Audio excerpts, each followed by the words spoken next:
देख रहे हैं आमने सामने नूरुल आरफीन के साथ।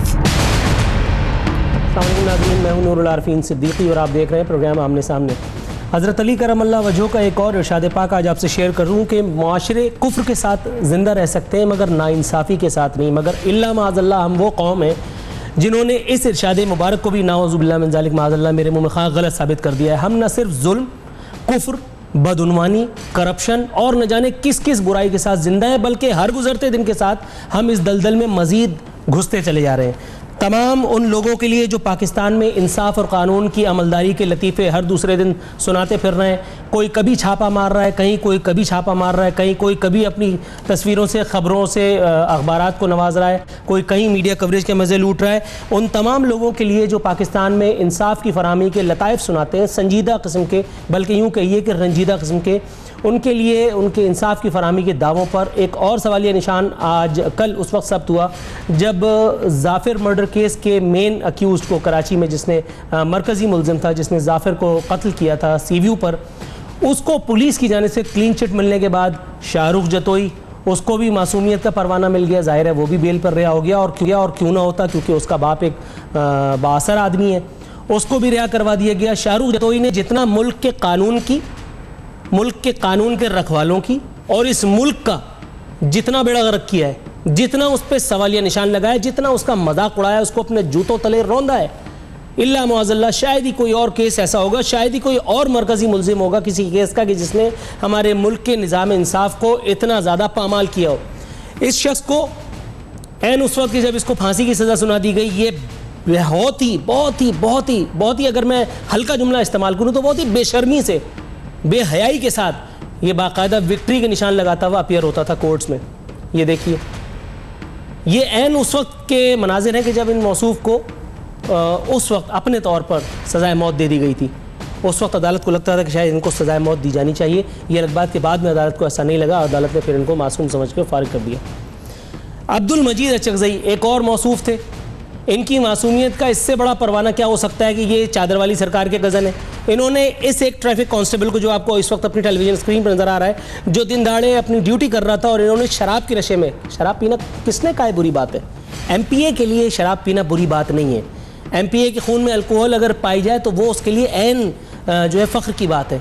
ये आप देखिए, ये इनकी रिहाई का जुलूस निकाला जा रहा है। अदालत ने 5 लाख रुपए, जी पूरे 5 लाख रुपए, अब जाहिर है ये बेचारा दिहाड़ी लगाएगा, मजदूरी करेगा, गारा उठाएगा, पता नहीं क्या क्या करेगा, 5 लाख रुपए। मुझे तो हंसी आती है।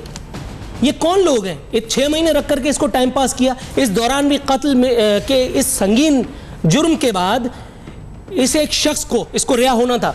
सूबे सरहद KPK का जो गवर्नर है वो इसका रिश्तेदार है। सूबे सरहद का जो इस वक्त ऐन करता धरता है, जिसको मैं बार बार चादर वाली सरकार कह रहा हूँ, मैं उसका नाम नहीं लेना चाहता, ये चले नाम ले लेता हूँ, मैं कौन सा डरता हूँ। महमूद अचकज़ई के नाम ले रहा हूँ, ये आ गए, जाइए केस कीजिए मुझ पर। ये इनके कज़न है। ये वो हैं कि जिनको पाकिस्तानियों से ज़्यादा अफगानों का दर्द है। ये ट्रैफिक कांस्टेबल, इनकी याददाश्त के लिए बताते चलूँ कि अफगान नहीं था, ये पाकिस्तान था, लेकिन चूंकि ये पाकिस्तानी था, पाकिस्तान में रहता था, और इसलिए इनका खून इनके ऊपर हलाल हो गया था। 6 महीने तक इनको जेल में रख करके टाइम पास किया गया, और उसके बाद फिर इनको एक दिन फारिग कर दिया गया। वो एक मासूम बंदा जो इनकी गाड़ी के टायर तले रौंदा गया था, उसके बेटे का रुकने असम्बली मजीद अचकज़ई के खिलाफ हाई कोर्ट जाने का फैसला। इसके बेटे को भी मैं कह रहा हूँ कि कोई अकल दे, खुदा का खौफ करो लड़के। तुम्हें लगता है कि तुम एक MPA का कुछ बिगाड़ सकोगे इस मुल्क में? मैं अपने खून से तुम्हें लिख करके देता हूं, जाओ, अगर इसके माथे का एक बाल तोड़ लो तो आरफीन सिद्दीकी अपनी 7 पुश्तें तुम्हारे नाम लिख देगा। तुम कुछ नहीं कर सकते, तुम सिर्फ जानमाज बिछाओ, और यही हक है, ये मैं तुम्हें बताऊं। तुम्हारे अहलो अयाल जानमाज बिछाएं एक कमरे में, और अल्लाह ताला से रुजू करो और अल्लाह ताला से इंसाफ मांगो, क्योंकि आजकल अल्लाह ताला का तरीक़ाकार बड़ा ज़बरदस्त है। अब वो नहीं है कि आपको आखिरत में मिलेगा, अब दुनिया में सबको मिल रहा है। हर एक फिरौन के लिए 22 अगस्त है, हर एक फिरौन के लिए। अल्ताफ हुसैन को मिला 22 अगस्त, इन लोगों के लिए भी कोई ना कोई 22 अगस्त अल्लाह ताला ने लिख रखा है। लेकिन पुकारो, तुम यतीम हुए हो तो क्या हुआ? तुमसे पहले बहुत से सैकड़ों लोग यतीम हो चुके।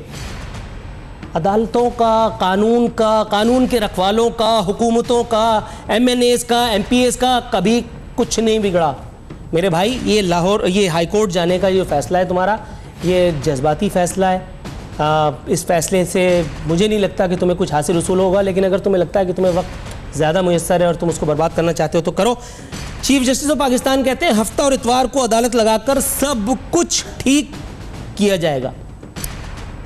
सर आप हफ्ते को लगाएं, इतवार को लगाएं, मंगल को लगाएं, बुध को लगाएं, ओवर टाइम में लगाएं, 3 शिफ्टों में लगाएं, कुछ नहीं होगा। जब तक किसी एक बड़े आदमी के बेटे को फांसी नहीं होगी, फांसी तो मैंने ज्यादा कह दिया, चले जेल भेज दीजिए, तब तक कुछ नहीं होगा। एक शाहरुख जतोई को आप जेल भेज के दिखाइए, एक मजीद अचकजई को आप बिहाइंड बार्स करके दिखाइए, इस तरह नहीं जिस तरह से अभी किया गया था 6 महीने। इसके बच्चों को यतीम कर दिया गया। सर आप फरमा रहे हैं साफ पानी है ना हवा। सर मुल्क में इंसाफ कहां है? किसको इंसाफ दिया है? हुदैबिया वालों को। मैं कुछ कहूंगा, अब हम बोलेगा तो बोलोगे कि बोलता है। इंसाफ की फराहमी और कानून की अमलदारी के दावों पर, इन बेबुनियाद दावों पर, इन खोखले नारों पर हंसी आ रही है। चीफ जस्टिस ऑफ पाकिस्तान मुल्क के लोगों को साफ पानी, हवा और न जाने क्या क्या चीज़ें देने के लिए पुरुमीद है। अल्लाह ताला इनकी उम्मीदों को दुरुस्त साबित फरमाए। लेकिन sir, to the best of my knowledge and belief, 40 का होने वाला हूं, अभी तक तो ऐसा कोई मुआवजा देखा नहीं। आप कह रहे हैं 6 महीने में सब कुछ ठीक कर दूंगा। मैंने अपने जहन में 1 साल का टाइम फ्रेम रखा है। मुझे पता है 6 महीने के बाद आप इस सीट पर नहीं होंगे। 6 महीना एक्सटेंशन मैंने अपने तौर पर आपको अपने तौर पर दिया है, हालांकि मैं कौन होता हूं कुछ एक्सटेंशन देने वाला। लेकिन सर एक बात तो तय है, काजी उल क़ज़ा का ये मनसब बहुत बहुत कुछ डिमांड करता है। ये सारे वाक़यात, ये सारे केसेस जो आप इस वक्त देख रहे हैं, ये आपकी है नाक के नीचे हो रहे हैं। शाहरुख जतोई, जाफिर केस और ये अब्दुल मजीद अचकजई का केस। पिछले वाले जो चीफ जस्टिस थे, उन्होंने होलसेल की दुकान खोली हुई थी सोमोटो नोटिस की। अंडे की कीमत बढ़ जाती थी, मौसूफ चीफ जस्टिस साहब जो है वो नोटिस ले लिया करते थे। सीएनजी की कीमत 30 रुपये बढ़ जाती थी, सोमोटो नोटिस ले लिया करते थे। सोमोटो की एक दुकान खोली हुई थी उन्होंने अपने घर पे। दस्त बस्ता हाथ जोड़ करके आपसे ऑन एयर गुजारिश करता हूं, इन 3 केसेस पर सोमोटो लेकर के इन 3 केसेस में इंसाफ कर दीजिए। अल्लाह और उसका रसूल आपको नवाजेंगे। मेरी नहीं, इन 3 केसेस के जो लोग हैं, जो अपनी जानों से गए, इनके प्यारे, इनकी दुआएं आपको लगेगी। और तो कुछ देने के लायक नहीं हो। मुझे लगता है कि इस एक इल्तिमास के बाद यहाँ प्रोग्राम में अब हमें एक छोटा सा ब्रेक लेना चाहिए, कहीं जज्बातियत में बात निकल जाए और कोई नोटिस वोटिस ना मुंतज़िर हो। नाज़रीन, इसी के साथ यहाँ वक्त हुआ प्रोग्राम में एक मुख्तसर से ब्रेक का। ब्रेक के बाद जब वापस आएंगे तो एक और मौजू पर किसी और का पोस्टमार्टम करना है। मौजू क्या है, गेस्ट कौन है, ये सब बातें अभी सीगे राज में रखते हैं। यहाँ लीजिए एक मुख्तसर सा वक्फा।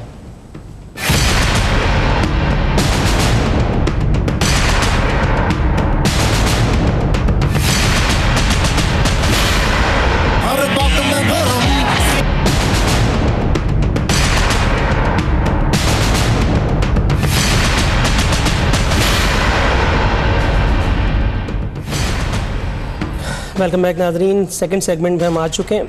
मुझसे हुस्न ज़न रखने वाली एक शख्सियत जो अब इस दुनिया में नहीं है, किसी ज़माने में उन्होंने मुझे जालिब 2 का टाइटल दिया, मैं बहुत खुश हुआ। लेकिन मेरी खुशी उसी हफ्ते में गारत हो गई जब मैंने शहबाज शरीफ साहब को झूम झूम के जालिब की एक नज़म पढ़ते हुए देखा। दिल से वो नज़म उतर गई, बावजूद इसके कि हबीब जालिब ने इस पर पता नहीं कितने साल मेहनत की होगी। ज़रा दिखाएँ जी क्या पढ़ते थे शहबाज शरीफ साहब। की खुशियों को लेकर चले वो जो साए में हर मसलहत के पले, ऐसे दस्तूर को सुबह बेनूर को मैं नहीं मानता। चार अगर दर्दमंदों के बनते हो क्यों, तुम नहीं चार अगर कोई माने मगर मैं नहीं मानता। मैं नहीं मानता। मानती तो इंदिरा गांधी भी नहीं थी सर, लेकिन बहरहाल मनवा लिया मनवाने वाले ने। ओहदा है आपका वज़ीर आला, तुले हुए हैं आप अपने आप को कहलवाने पे खादिम आला। अंदाज आपका बिल्कुल निराला, सुभान अल्लाह। सूबे में हर तरफ आपको खुशहाली नज़र आती है, आपकी हुकूमत को खुशहाली नज़र आती है। सेहत का सत्यानाश, दीगर शोबों का सवा सत्यानाश। ऑरेंज जिंदाबाद, ग्रीन जिंदाबाद, मेट्रो जिंदाबाद, फ्लाईओवर जिंदाबाद, पता नहीं क्या क्या जिंदाबाद, सिर्फ बेचारे अवाम ही मुर्दाबाद। पिछले कितने अरसे से आप सूबे में वज़ीर आला बल्कि खादिम आला हैं। अगर आपको दिन गिनने के लिए कह दिया जाए तो मुझे यकीन नहीं है कि आप दिन भी गिन पाएंगे। हर वारदात का जुर्म की आपने नोटिस लिया, बल्कि सख्त नोटिस लिया, लेकिन उसके बाद क्या पंजाब से जराइम का खात्मा हो गया?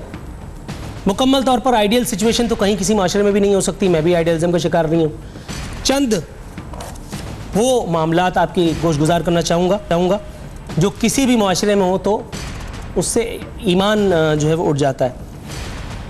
लाहौर में ज़्यादती का शिकार हुई ये बच्ची 5 साला, इसे ये शख्स यहाँ छोड़ करके गया। आपने इस बच्ची के साथ होने वाली सफाकियत का नोटिस लिया। आइसक्रीम खिला करके किसी ने इस 5 साला बच्ची के साथ हवस पूरी की। गंगाराम अस्पताल की ये फुटेज है। बड़ा शोर शराबा हुआ, जी खादिम आला आ गए, अब तो ये हो जाएगा और वो हो जाएगा। अल्लाह जानता है कि कुछ भी नहीं हुआ। उसके बावजूद भी आप खादिम आला के खादिम आला रहे।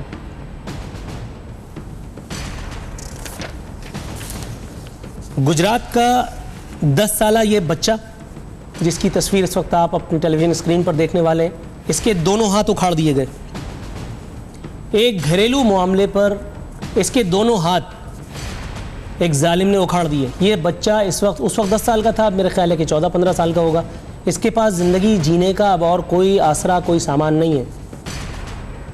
आप इसकी दिलजोई करने भी पहुँचे थे,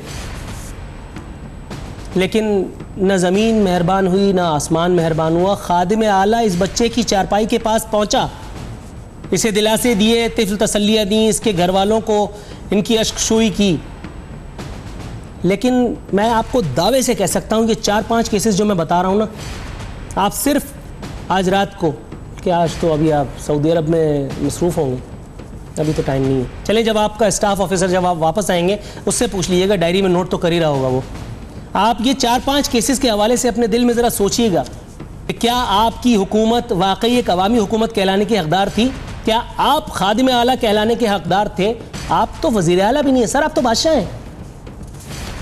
आगे बढ़ते हैं। शेखुपुरा का ये बंदा, उम्र इसकी 16 साल, इसके दोनों हाथ काट दिए एक ज़मींदार ने। ये देखिए आप, इसे 3 महीने तक कैद बामुशक्क़त या कैद में रखा। आपने इस वाक़े का भी नोटिस लिया, लेकिन इससे पहले किसी वाक़े का नोटिस लिया गया है और उसका कुछ बिगड़ गया है, जो इसका गरीब का कुछ हो जाता। उसके बावजूद आप खादिम आला।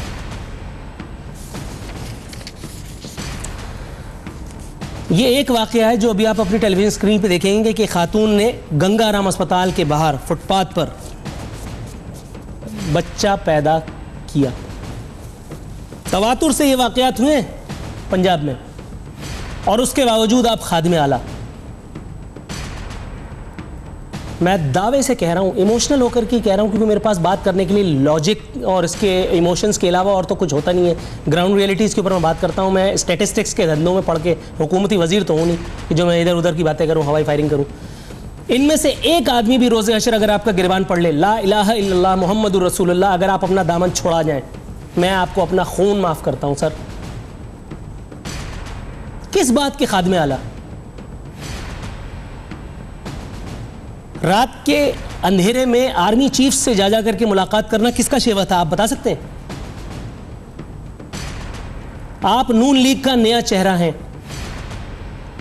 पहले तो ये बात है कि लोग आपको नून लीग का नया चेहरा तस्लीम करेंगे भी कि नहीं, क्योंकि बहरहाल ये नून लीग है, ये शीन लीग नहीं हो सकती, ये तो तय है। सऊदीया की हिमायत मिल जाए या जर्मनी की या पूरी अक़वाम आलम की, क्या आप लाहौर या वॉटेवर जिन जगहों पर नून लीग का एक स्ट्रॉन्ग होल्ड है, वहाँ जाकर उन लोगों से, उनके दिलों से, उनके जहनों से अपने भाई साहब को निकाल सकेंगे? मैं आपके भाई साहब का तनख्वाहदार नहीं हूँ, मैं उनका मुतक़िद नहीं हूँ, मैं उनका वोटर भी नहीं हूँ, लेकिन इतना मुझे पता है कि ये ऐलान तस्लीम नहीं किया गया। और अगर कोई तस्लीम भी करे तो मेरे ख्याल है उससे पहले उसे ये देखना होगा कि आपका माजी क्या था। कायदे आज़म रहमतुल्लाह अलैह के हवाले से आपका एक बयान था, ज़रा दिखाएं जी क्या कह रहे थे आप। बिजली देना चाहता है, हम पाकिस्तान अगर ये मेट्रो बस 10 महीने में बन सकती है तो बिजली क्यों दूर नहीं हो सकती? पाकिस्तान अजीम बनेगा, अजीम बनेगा, अजीम बनेगा, अजीम बनेगा। गलत वीडियो चला दी, लेकिन बहरहाल ये पहलवानी का मुजाहरा करते हुए खादिम आला ही थे। इनको लग रहा था कि ये भुट्टो बन जाएंगे, लेकिन अभी तक तो ऐसा हुआ नहीं। प्रोग्राम के बाद अगर अचानक ये भुट्टो बन जाए तो मैं कह नहीं सकता। वो वाली वीडियो दिखाइए जिसमें ये कायदे आज़म की रूह को तड़पाने का तस्करा फरमा रहे थे, जरा दिखाइए। तड़पते तड़पते और तड़पते, और आज उनकी रूह उनकी कब्र में कितनी परेशान होगी, और साथ उनके परवाने लाखों मुसलमान जिन्होंने खून के दरिया उबूर किए। आज एक मुट्ठी भर अशराफिया पाकिस्तान पर हुकूमत करती है और करोड़ों लोग जो हैं उनको कोई पूछने वाला नहीं। ये मुट्ठी पर अशराफिया कौन है सर? मैं और मेरा कैमरामैन तो बहरहाल आप उन पर ये इल्ज़ाम नहीं लगा सकते। आमने सामने की टीम पर आप ये इल्ज़ाम नहीं लगा सकते कि हम अशराफिया हैं। हम तो आम आदमी भी नहीं है सर, ये अशराफिया आप हैं। मसनद इक़्तिदार पर गुज़िश्ता कितने बरस से आप फायज़ हैं?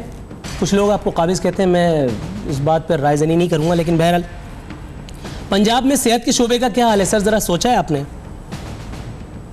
2-4 प्रोग्राम्स पहले मेरे लाहौर के ब्यूरो चीफ ने किसी जिना अस्पताल, बल्कि किसी ने जिना अस्पताल का विज़िट किया, और वो बता रहे थे कि जिना अस्पताल का हड्डी वार्ड, उसकी हड्डी नहीं है। जिना अस्पताल, ये तो एक नाम उन्होंने लिया। पता नहीं कितनी सेहत की स्कीमें, पढ़ा लिखा पंजाब और पता नहीं कौन कौन सा पंजाब आपने निकाल दी। कभी ग्राउंड पे उतर करके जाके देखा आपने सर कि वाकई क्या पंजाब पढ़ लिख चुका? और अगर पंजाब पढ़ लिख चुका तो फिर ये सारी वारदातें कौन कर रहा है? अमन व अमान का क़याम आपकी जिम्मेदारी है, और आपकी पूरी की पूरी मशीनरी राना सनाउल्लाह को बचाने में मसरूफ़ है।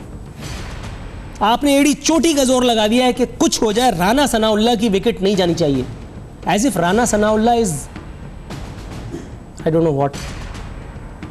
ऐसे कई राना सनाउल्लाह आए और चले गए, ऐसे कई शहबाज शरीफ आए और चले गए, ऐसे कई नूरुल आरफीन सिद्दीकी आएंगे और चले जाएंगे। तारीख को कोई फ़र्क नहीं पड़ेगा।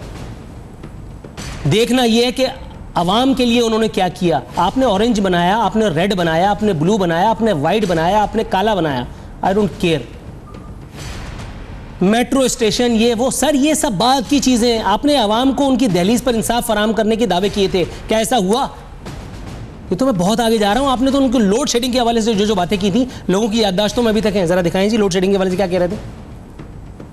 6 महीने में बिजली की लोड शेडिंग का खात्मा हो जाए तो 2 साल में बिजली के अंधेरे ना खत्म किए तो मेरा नाम शहबाज शरीफ नहीं है। 3 साल में बिजली का लोड शेडिंग खत्म करना की तो मेरा नाम शहबाज शरीफ नहीं है। नाम तो आपका अभी इस वक्त जब तक मैं बात कर रहा हूँ तब भी शहबाज शरीफ है। ना 6 महीने में आपने नाम बदला, ना 1 साल में बदला, ना 3 साल में बदला। हाँ, हर साल आप अपना स्टेटमेंट बदलते रहे। नून लीग का नया चेहरा और इतना कंफ्यूज। आप ज़रा मुलाहिजा कीजिए, जज्बातियत के इस अजीमुश्शान मुजाहरे पर नून लीग के सरबरा मियां नवाज शरीफ का रद्द अमल क्या फरमा रहे थे वो इनकी जज्बातियत पे कि मैं लोड शेडिंग के हवाले से जो भी इन्होंने बातें की, ज़रा सुनवाइए। जहाँ तक बिजली का ताल्लुक है, शहबाज साहब ने ज़रूर कहा है जोशे खिताबत में, लेकिन कह जाता है बंदा कई दफ़ा, एक जब कह दिया जाए तो फिर कुछ भी बंदा करे उस काम को ज़रूर अचीव किया जाना चाहिए। शहबाज साहब जोशे खिताबत माशाल्लाह, उससे हमें आइंदा भी हमें नवाजते रहेंगे। जी, लोड शेडिंग आप ख़ात्मे की तारीखें देते रहे। आज वज़ीर आज़म पाकिस्तान शाहिद खाकान अब्बासी साहब, वज़ीर तवानाई, वज़ीर मुमलिकत बराए तवानाई अवैस लगारी साहब, उन दोनों के स्टेटमेंट्स रिकॉर्ड पे हैं। ज़रा पहले दिखाएं जी वो क्या फरमा रहे हैं दोनों हज़रात। इंशाल्लाह नवंबर के बाद आप लोड शेडिंग नहीं देखेंगे। वज़ीर आज़म साहब, आपकी बात रिकॉर्ड हो गई है। जी, आपने रिकॉर्ड कर ली है। इंशाल्लाह नवंबर 2017 में आपसे फिर बैठेंगे और ये बात भी हो जाएगी। हमने आज की जरूरत भी पूरी कर दी और इंशाल्लाह 2030 तक पाकिस्तान की जो बिजली की जरूरियात है उन पर आज काम हो चुका है। आज रात 12 बजे के बाद जीरो लोड शेडिंग पे होंगे और ये तमाम सूबों में होगा। ये सिर्फ एक सूबों में फीडरों की तादाद नहीं, बल्कि जहां जहां हमारे लाइन जी लॉसेस 10% से कम है उन तमाम को पूरे मुल्क के अंदर, चाहे वो बलोचिस्तान हो, खैबर पख्तूनख्वा हो, सिंध हो या पंजाब हो, चाहे वो देहात हो या वो शहरी इलाके हों, आज के हमारे इस इंस्ट्रक्शंस के बाद देहात की आवाम का और शहर की आवाम का फ़र्क नहीं रहेगा। शहबाज साहब 2012 में वादा किया, 2013 में दोहराया, 2014 में फाइनल टाइम दिया, 2017 में आकर के आज वज़ीर आज़म पाकिस्तान ये कहने के काबिल हुए हैं, गो कि ये बात अभी भी डिबेटेबल है कि नवंबर 2017 में बिजली की लोड शेडिंग ख़त्म हुई है नहीं। लेकिन इसी मौजू पर अपनी गुफ्तगू के सिलसिले को आगे बढ़ाएंगे अपने थर्ड सेगमेंट में। नाज़रीन, यहाँ वक्त हुआ प्रोग्राम में एक मुख्तसर सी कमर्शियल ब्रेक पर जाने का। ब्रेक से वापस आएंगे तो गुफ्तगू के सिलसिले को यहीं से एक बार फिर शुरू करेंगे।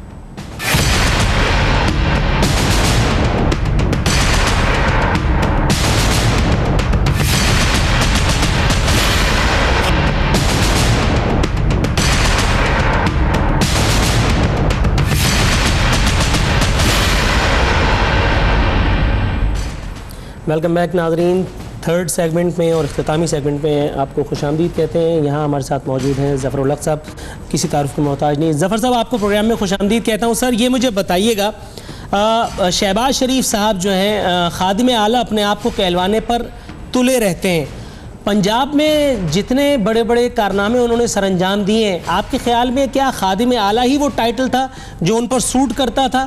क्या सूबे में हर तरफ दूध और शहद की नहरें बह चुकी? क्या सूबे में सेहत का निज़ाम वाकई आइडियल है? क्या कानून और लाकानूनियत की जो मिसालें हैं जो हम अभी जिसके ऊपर सीना को भी कर रहे थे वहाँ देखने को नहीं मिलती? क्या फरमाएंगे सर?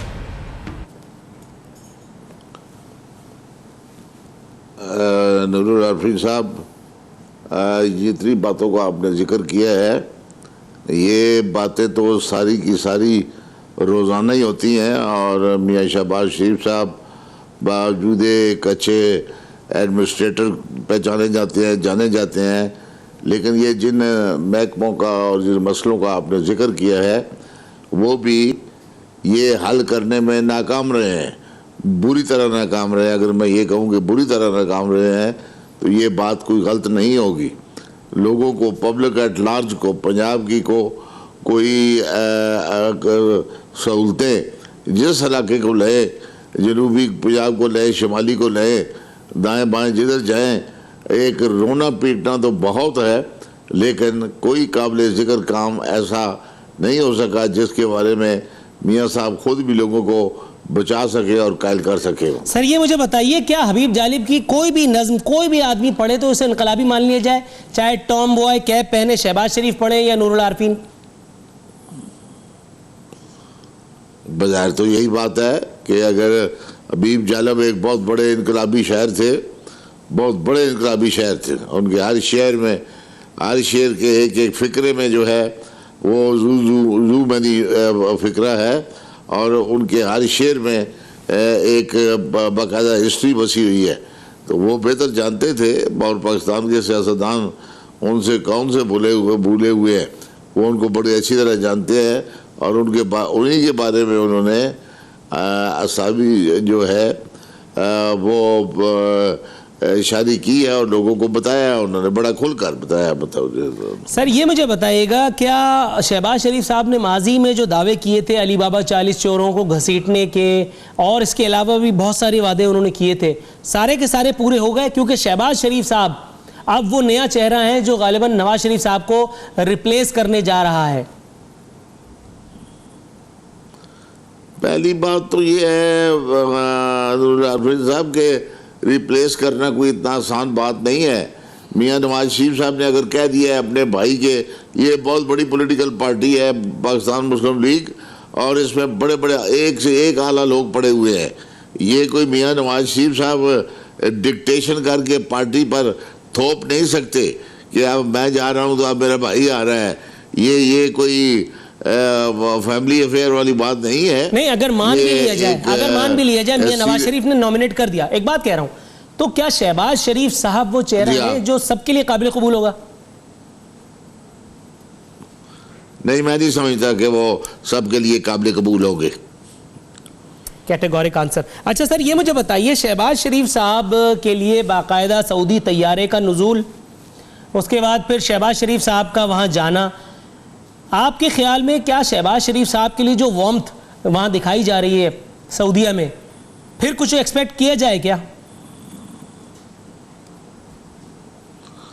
नहीं, मैं इसलिए कह रहा हूँ ना कि मियां शहबाज शरीफ साहब कोई फाइनल शख्सियत नहीं है कि बस उनका नाम आ गया तो यही हो जो है वो आइंदा आने वाले वज़ीर आज़म होंगे। अभी इश्क के इम्तहान और भी हैं और बड़े मराहल तय होने हैं, जिनमें से खुद शहबाज शरीफ साहब ने मराहल तय करने हैं। अभी तो ये क्वेश्चन है, अभी तो ताज़ी खबरें ब्रेक हुई हैं कि ये आया एग्जाइल में जाना चाहते हैं या नहीं जाना चाहते, किसी और मुल्क की शरीयत लेना चाहते हैं या नहीं लेना चाहते, ले ली है या नहीं ले ली है। बेशुमार अफवाहें जो हैं आ रही हैं स्क्रीन पर, लेकिन एक बात तो जो है वो तो मुसलमान है और बड़े बड़े सियासतदान कह चुके हैं कि अब पाकिस्तान में मियां नवाज शरीफ फैमिली की सियासत के दरवाजे वंस फॉर ऑल बंद हो गए हैं। मतलब सर, नैब ने जो एक नया केस खोलने का इंदिया दिया है, फैसला किया है, इंडिया ने दिया है, शहबाज शरीफ साहब ने और प्लस नवाज शरीफ साहब का नाम भी उसमें है कि उन्होंने रायवंड से जाती उम्रा तक गैर कानूनी 2 रोइया सड़क की तामीर से कौमी ख़जाने को 12.5 करोड़ रुपए का नुकसान पहुंचाया। आपके ख्याल में ये जो सबसे हल्का केस है 12.5 करोड़ का, ये किस हद तक शहबाज शरीफ साहब की रास्ते में आ सकता है? मैं प्रिसाइज बात कर रहा हूँ शहबाज शरीफ साहब पर, इसलिए कि शहबाज शरीफ साहब आजकल सबसे ज़्यादा एक्टिव है, शहबाज शरीफ साहब की नॉमिनेशन हुई है, शहबाज शरीफ साहब के लिए तैयारा आ रहा है, दिस दैट। ये इसमें शहबाज शरीफ साहब भी इस लपेट में आ सकते हैं। इससे पहले भी नूरुल आरफीन साहब ये केस उठाया गया था, इसकी इन्वेस्टिगेशन भी हुई थी, तफ्तीश भी हुई थी, नैब ने की थी। नैब ने इसको क्यों आगे अदालत तक नहीं जाने दिया इसका मुझे इल्म नहीं है, लेकिन ये अगर अब भी चली जाती है नैब अदालत में तो यकीनन कुछ सवाल हैं ऐसे जो कि मियां नवाज शरीफ के साथ साथ मियां शहबाज शरीफ साहब को भी देने पड़ेंगे, और वो वही सवाल और वही इनके दिमाग का जो नुक्ता निगाह है वो अल्टीमेटली उनके रास्ते में हायल होगा और फैसलों के बाद इनको उनका जो नतायज हैं वो भुगतने पड़ेंगे। मतलब सर, सबसे बड़े एडमिनिस्ट्रेटर होने का ताना दिया जाता है शहबाज शरीफ साहब को, मैं ताना कह रहा हूँ, पूरी दुनिया ढोल पीटती है शहबाज शरीफ ने ये कर दिया, शहबाज शरीफ ने वो कर दिया। ये मुझे बताइए सर, सूबे में सेहत का निज़ाम लूला लंगड़ा है आज तक। शहबाज शरीफ साहब के 5 साल 10 साल 15 साल 20 साल के टेन्योर में अगर सिर्फ हेल्थ का शोबा इम्प्रोवाइज नहीं हो सका, अगर औरतें वहां सड़क पर गंगाराम अस्पताल या वॉटेवर अस्पताल के बाहर बच्चे जन रही हैं, तो क्या ये शहबाज शरीफ हुकूमत की नाकामी नहीं है? देखिए जी, ये शहबाज शरीफ साहब की आप एक हेल्थ की बात कर रहे हैं, मैं तो पहले अर्ज कर चुका हूँ कि किसी भी उस महकमे में कोई इतनी एक्स्ट्रा ऑर्डिनरी कारकर्दगी नहीं है। एडमिनिस्ट्रेटर तो गिने जाते हैं इसीलिए कि वो ब्यूरोक्रेसी को उनका एक रवैया है कि ब्यूरोक्रेसी की के साथ बदतमीजी करके, उनकी बेइज्जती करके, उनको ह्यूमिलेट करके तो अपने आप को एडमिनिस्ट्रेटर भी शो किया जाए और ब्यूरोक्रेसी से काम भी लिया जाए। लेकिन मैं नहीं समझता कि उनको ब्यूरोक्रेसी को ह्यूमिलेट करके उनके पल्ले कुछ पड़ा है या वो कोई अपने आप को बहुत आला दर्जे के एडमिनिस्ट्रेटर बनवाने में कामयाब हुए हैं। मतलब सर, शहबाज शरीफ साहब दरमियानी रास्ता तलाश करने के लिए भी बड़े माने जाते हैं, बहुत उनका नाम है इस हवाले से, चौधरी निसार साहब भी और शहबाज शरीफ साहब भी।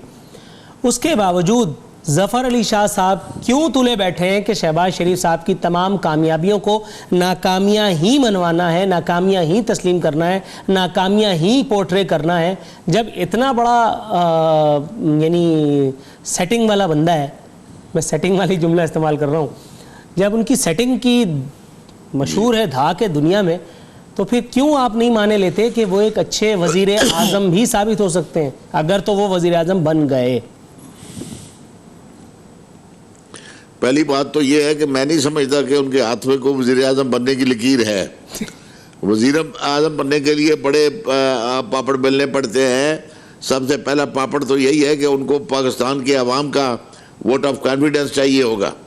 लेकिन वोट ऑफ कॉन्फिडेंस जहाँ मियाँ नवाज शरीफ साहब बावजूद अपनी सारी नैलियों के, जहाँ जितना वो पाकिस्तान के वोट को अट्रैक्ट करते हैं या वोट कैच करते हैं, इतना मैं नहीं समझता कि मियाँ शहबाज शरीफ साहब के अंदर इतनी अहलियत है कि वो पाकिस्तान के लार्ज स्केल पर पाकिस्तान के वोट को अट्रैक्ट करें या पाकिस्तान के लोग जो है उन पर वोट के जरिए अपना एतमाद करें। मतलब यही मेरा सवाल भी था सर, थोड़ा सा मजीद इलेबरेट आपने कर दिया, बहुत आसान हो गया कि वो एक वर्कर जो आज भी तकलीद करता है, बल्कि यूं कहा जाए, गलत मानों में नहीं कह रहा, कि अंधी तकलीद करता है नवाज शरीफ की, वो नून लीग को शीन लीग बनते हुए देखकर चुप कैसे रह सकता है? नहीं, आई डोंट थिंक, मैं ये एग्री करता हूँ। मैं इसीलिए तो कह रहा हूँ कि अब अभी इसके इम्तिहान और भी हैं। ये इतना आसान काम नहीं है कि पाकिस्तान का जो है वो वज़ीर आज़म, चूंकि मियाँ साहब ने कह दिया है तो बस वो वज़ीर आज़म बन जाएंगे। राइट, ज़फ़र अली शाह साहब, यहाँ मुझे प्रोग्राम की इख्तिताम की नवीद सुना दी गई है। नाजरीन, ये थे ज़फ़र अली शाह साहब। आपने सुना, मेरे सवालात आपने सुने, इन दोनों पर राय का हक़ आप महफूज रखते हैं। इसी के साथ यहाँ नूरुल आरफीन सिद्दीकी और आमने सामने की टीम को इजाज़त दीजिए। फ़ी अमान अल्लाह।